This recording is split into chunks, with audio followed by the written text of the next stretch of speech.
मुस्नद अहमद में रसूलुल्लाह सल्लल्लाहु अलैहि वसल्लम की एक हदीस है। एक लंबी हदीस के ज़िमन में रसूलुल्लाह सल्लल्लाहु अलैहि वसल्लम ने फरमाया है कि मेरी बेअसत से पहले खालिक़े कायनात ने अहले ज़मीन के ऊपर नज़र डाली, फमक़तहुम अरबहुम व अजमहुम, अरबो अजम पूरी दुनिया में जितने बाशिंदे आबाद थे, अल्लाह रब्बुल इज़्ज़त ने उन पे अपनी नाराज़गी का इजहार फरमाया।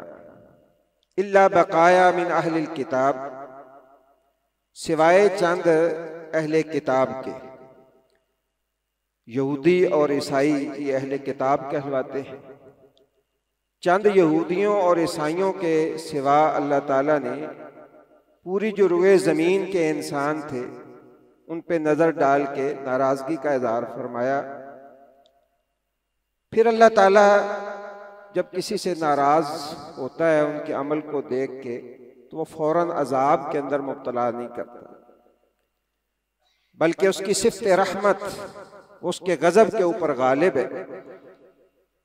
नबी सल्लल्लाहु अलैहि वसल्लम ने फरमाया, फिर अल्लाह ने सारी इंसानियत के ऊपर रहम करने के लिए मुझे मबूस फरमाया, ताकि जिस शिर्क और जिस गुमराही के अंदर लोग पड़े हुए हैं उससे लोग जो है वो निकल आए।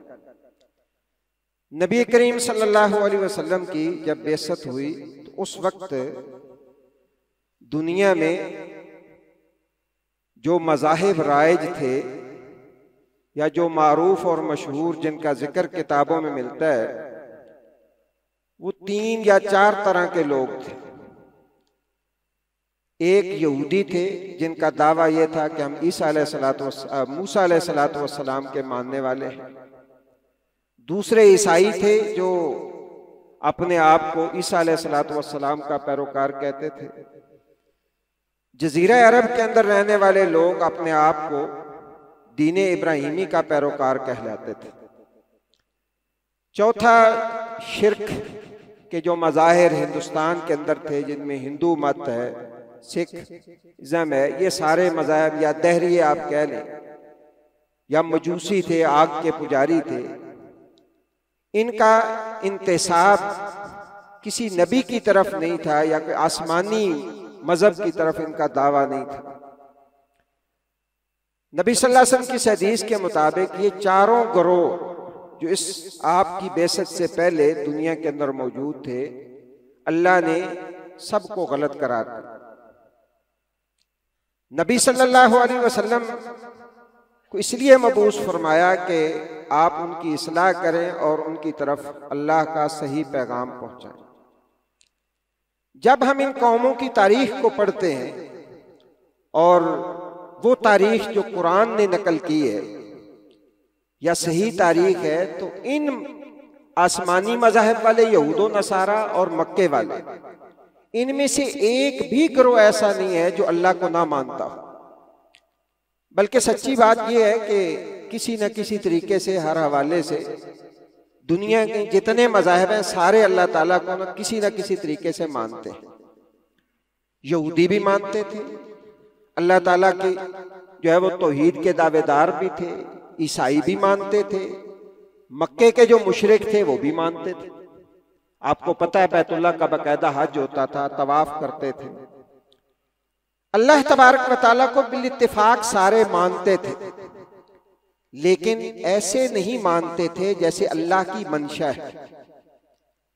अल्लाह की मंशा के मुताबिक मनवाने के लिए अल्लाह ताला ने मोहम्मद रसूलुल्लाह सल्लल्लाहु अलैहि वसल्लम को मबूस फरमाया।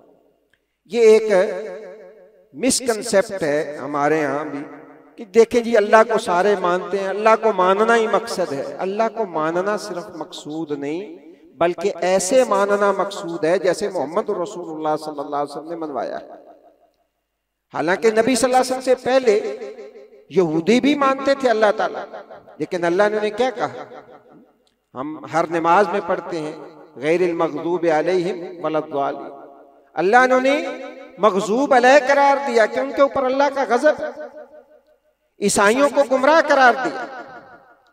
और मक्के वाले जो थे उनके दावे के बावजूद कि हम इब्राहीम अलैहिस्सलाम के पैरोकार हैं, अल्लाह रब्बुल इज्जत ने उन्हें मुशरिक करार दिया। क्यों? इसलिए कि जो अल्लाह को मतलूब था मानने का अंदाज, वो उन लोगों ने तर्क कर दिया था। ईसाइयों ने क्या किया? ईसाइयों ने अल्लाह रब्बुल इज्जत का जो तारफ लोगों को करवाया वो ये था कि कोई शख्स डायरेक्ट अल्लाह रब्बुल इज्जत से ना मांग सकता है, ना गुनाह माफ करवा सकता है। उसके लिए जरूरी है कि वो ईसाई पादरी के वास्ते से बपतिस्मा करवाए, अपने सारे गुनाह पहले आके उस पादरी के सामने रखे कि ये मैंने पाप किए हैं, वो उसको गुस्ल दे और उस गुस्ल से उसके गुनाह जो है वो माफ कर दे। यहूदी जो थे उन्होंने इस पहलू से तो गुस्ताखी नहीं की, लेकिन अल्लाह के अंबिया जो तालीमात लाए थे उन तालीमात को छोड़ दिया और उज़ैर अलैहिस्सलाम जो अल्लाह की तौहीद के प्रचार के लिए आए थे, उन्होंने कहा कि उज़ैर इब्नुल्लाह, उज़ैर अल्लाह के बेटे। मक्के वाले जो थे उन्होंने क्या किया?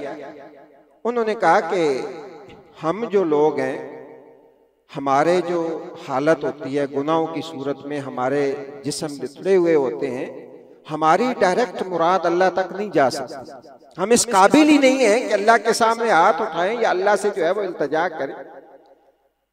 आप साहिब इल्म में आप जानते हैं कि एक तरीका ये भी राय था कि बैतुल्लाह में आने के लिए भी ये जरूरी था कि या तो कपड़े उतार के बंदा तवाफ करे या कुरैशियों में से किसी के कपड़े पहन के बैतुल्लाह का तवाफ करे, वरना जो है इन कपड़ों के साथ तवाफ की भी वो इजाजत नहीं देते थे। बज़ाहिर अपने तौर पे अल्लाह का एक तकद्दुस और वक़ार वो ये समझते थे कि हम जैसे लोग जो हैं उनका अल्लाह के साथ रसाई जो है ये मुमकिन नहीं है। अल्लाह ताला ने इसको भी गुमराही करार दिया। और नबी सल्लल्लाहु अलैहि वसल्लम ने जो तालीमात हमें दी वो तालीमात ये थी कि कोई कितना ही अदना से अदना मुसलमान क्यों नहीं है, कोई कितना ही गुनाहगार क्यों नहीं है, उसे ये इख्तियार है कि अपने हाथ उठाए और डायरेक्ट अपने रब से मांगे। किसी वास्ते और वसीले की जरूरत नहीं है। अल्लाह रब्बुल इज्जत ने सारी इंसानियत को पैदा किया है और सब की वो सुनता है।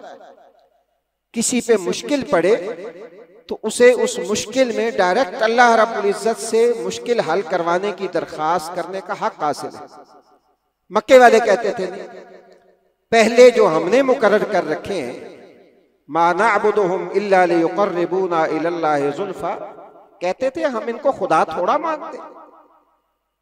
अब तारीख उठा के देख लें, कोई भी मक्के का जो मुशरिक था या दीगर जो लोग थे वो जिन बुतों की पूजा करते थे उनको खुदा नहीं मानते थे। कहते थे ये असल में एक वसीला है। और ये गलत तसव्वुर इसलिए पैदा हुआ कि वो कहते थे अल्लाह की जात तो नजर नहीं आती और बंदे की ये फितरत है कि बंदा सामने कोई चीज देख के ना उसके साथ अटैचमेंट रखता है। लेकिन इस्लाम ने जो तसव्वुर दिया वो ये था कि फ़अबुदिल्लाह कअन्नका तराहु फ़इन लम तकुन तराहु फ़इन्नहु यराक। इस्लाम ये तसव्वुर देता है कि अल्लाह के सामने खड़े हो तो ऐसे खड़े हो कि तुम डायरेक्ट अपने रब को देख के अपने रब से बात कर रहे हो। और नबी सल्लल्लाहु अलैहि वसल्लम ने फरमाया कि जब तुम में से कोई नमाज के लिए खड़ा होता है फ़इन्नहु युनाजी रब्बहु, वो नमाज में खड़ा होता है तो अपने रब से सरगोशियां कर रहा होता है। सरगोशी पता है किससे होती है? जिससे बड़ा प्यार हो, बंदे को बड़ा लगाव हो, बड़ी फ्रैंकनेस हो और बंदा जो है ना दिल की बात उसके सामने रख सकता, उसके साथ बंदा सरगोशी करता है। फ़इन्नहु युनाजी रब्बहु, वो अपने रब से सरगोशी करता है। ये नमाज हमने तो हकीकत है इसका जो एक लज्जत थी उससे ही हम आशना नहीं हुए। बंदा अल्लाह अकबर कह के हाथ बांधता है तो अल्लाह के सामने खड़ा होता है, कहता है मैं कैदी बन के आ गया हूं या अल्लाह, माफी लेने के लिए आया हूं, अब तूने मेरे साथ जो करना है कर। कहता अल्लाहुम्मा बाइद बैनी व बैन खताया। पहला दरसी नमाज के अंदर जो है जो दुआ सिखाई है ना अल्लाह के रसूल ने, वो सारे गलत तसव्वुरात ख़त्म किए हैं कि अल्लाह से डायरेक्ट ना माफ़ी मांग सकते हैं, ना अल्लाह रब्बुल इज़्ज़त तक जो है वो हमारी रसाई हो सकती है। फरमाया तुम नमाज शुरू करो अल्लाह अकबर कह के, डायरेक्ट सीधा अल्लाह से मांगना शुरू कर दो। अल्लाहुम्मा बाइद बैनी व बैन खताया, अल्लाह मेरे दरमियान, मेरी खताओं के दरमियान दूरियां डाल दे जितनी आसमानों जमीन की दूरियां हैं। ये तसव्वुर तौहीद का अल्लाह के रसूल सल्लल्लाहु अलैहि वसल्लम ने दिया, और जो गलत तसव्वुर था उसको खत्म कर दिया, और ईसाइयों के यहाँ जो तस्मे का तसव्वुर था उसको भी खत्म किया। ये अल्लाह के साथ जो ताल्लुक है, ये ताल्लुक ही असल में तौहीद है कि अल्लाह रब्बुल इज़्ज़त अपनी ज़ात में, अपनी सिफात में और अपने अफ़आल के अंदर उसकी कोई तशबीह नहीं है, उसकी कोई मुशाबत नहीं है। वो आसमानों पे अपने अर्श पे मुस्तवी है जैसे उसकी शान के लायक है, लेकिन उसका इल्म और बंदों के साथ उसका ताल्लुक ये है कि सैयदा खौला रजी अल्लाह तआला अन्हा, अम्मी आयशा रजी अल्लाह तआला अन्हा की हदीस के मुताबिक एक कमरे में एक कोने के अंदर मैं बैठी हूं, फरमाती हैं, एक कोने में सैयदा खौला आ जाती है।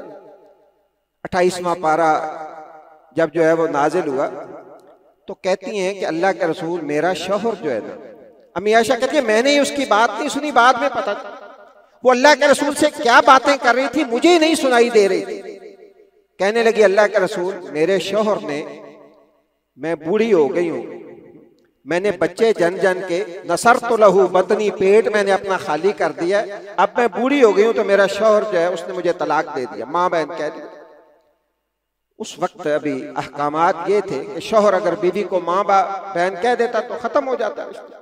अल्लाह के रसूल फरमा रहे हैं मेरे पास इसका कोई हाल नहीं। अम्मी आयशा फरमाती उसी दौरान वही की कैफियत नाजिल हुई, पैदा हुई, नबी सल्लल्लाहु अलैहि वसल्लम पे वही नाजिल हुई, और अल्लाह ने आसमान से वही नाजिल कर समी अल्लाहु कौलल्लती तुजादिलुका फी ज़ौजिहा व तश्तकी इलल्लाह, कि जो अपने शौहर के बारे में आपसे झगड़ रही थी, शिकवा अल्लाह से कर रही थी। ये है खालिक और मालिक जो बगैर असबाब और बगैर वसाइल के सुनता है। और कितना ही बंदा गुनाहों के अंदर लिपटा हुआ क्यों ना हो, जब उसके सामने आ जाता है, हाथ उठा लेता है, तो वो शर्मिंदा भी नहीं करता कि ये करते करते तुम्हें शर्म नहीं है। वो बूढ़ा शख्स रसूलुल्लाह सल्लल्लाहु अलैहि वसल्लम के पास आया, ये पेवट्टे उसके नीचे गिरे हुए थे आंखों के ऊपर, ऐसे आंखों को उठा के लाठी टेकता हुआ चलता हुआ आया। कहने लगा अल्लाह के रसूल अगर मैं कलमा पढ़ लूं तो अल्लाह मेरी भी बख्शिश कर देगा। नबी सल्लल्लाहु अलैहि वसल्लम फरमाया हाँ तुम कलमा पढ़ लो तो अल्लाह तेरी बख्शिश कर देगा। वो समझा कि अल्लाह के रसूल सल्लल्लाहु अलैहि वसल्लम को पता ही नहीं। कहने लगा जी आपको पता नहीं है, वक़दराती व फजराती, मैं कोई आम गुनाहगार नहीं हूं, मेरे बड़े बड़े पाप हैं। रसूलुल्लाह सल्लल्लाहु अलैहि वसल्लम ने फरमाया वक़दरातुका व फजरातुका, तेरे सारे पाप, तेरे सारे गदर अल्लाह माफ कर देगा। तुम्हें अंदाजा ही नहीं है कि अल्लाह रब्बुल इज्जत कितना गफूर रहीम। वो शख्स वापस पलटा अपनी लाठी पे और जबान से ये कहता जा रहा था वग़दरातों का व फजरातों का, कि मोहम्मद और रसूलुल्लाह ने मुझे खुशखबरी दे दी है कि अल्लाह वो जात है जो तेरे गदर और सारे पाप भी माफ कर देगा।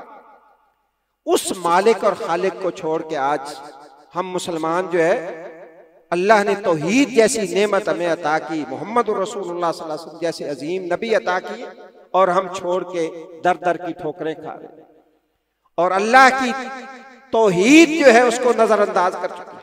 वमा कदरुल्लाह हक़्क़ क़द्रिही, हकीकत ये है कि आज इस दुनिया में एक आम आदमी के भी हुकूक हैं, उसके लिए भी कवानीन मौजूद हैं, लेकिन अल्लाह की जात के हवाले से हम मुसलमान इतने पीछे चले गए हैं कि अल्लाह की जात के हवाले से जिसका जो जी चाहे, कोई बदबख्त उठता है तो कहता है मैं नौशो दिया गलियां में अल्लाह नू फिर दे वेख्या ना, यानी जैसे जो जबान में आता है कह देता है, और कोई उसके ऊपर जो है वो गिरफ्त करने वाला भी नहीं। नबी सल्लल्लाहु अलैहि वसल्लम अल्लाह की जात के हवाले से कितने हसास थे। सिर्फ एक बात करके अपनी बात खत्म करता हूं।